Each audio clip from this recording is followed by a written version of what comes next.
இன்றைய தினமலர் செய்தியில் கடந்த 2021 சட்டசபை தேர்தலில் பாரதிய ஜனதா வென்ற 4 தொகுதிகளை கைப்பற்ற திமுக வியூகம் அமைத்து வருகிறது. திமுக மகளிர் அணி நிர்வாகிகள் உள்ளாட்சி பிரதிநிதிகளிடம் எல்லை மீறிய தென்காசி தெற்கு மாவட்ட செயலர் ஜெயபாலின் பதவியை பறிக்க வேண்டும் என முதல்வருக்கு மகளிர் அணியினர் புகார் அனுப்பியுள்ளனர். எல்லை மீறல் விளையாட்டு இப்போதுதானா? எப்போதும் வருவதுதானே. ரஷ்ய எதிர்க்கட்சி தலைவர் அலெக்ஸ் நவால்கனி நச்சுத் தவளையின் விஷத்தை பயன்படுத்தி கொல்லப்பட்டதாக ஐரோப்பிய நாடுகள் தெரிவித்த குற்றச்சாட்டுகளை ரஷ்யா நிராகரித்துள்ளது.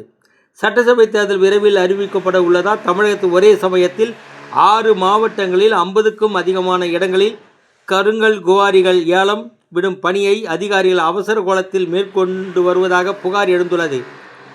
அதிகாரிகளை மறைமுகமாக இயக்கும் மர்ம நபர் யாரோ? வணக்கம்.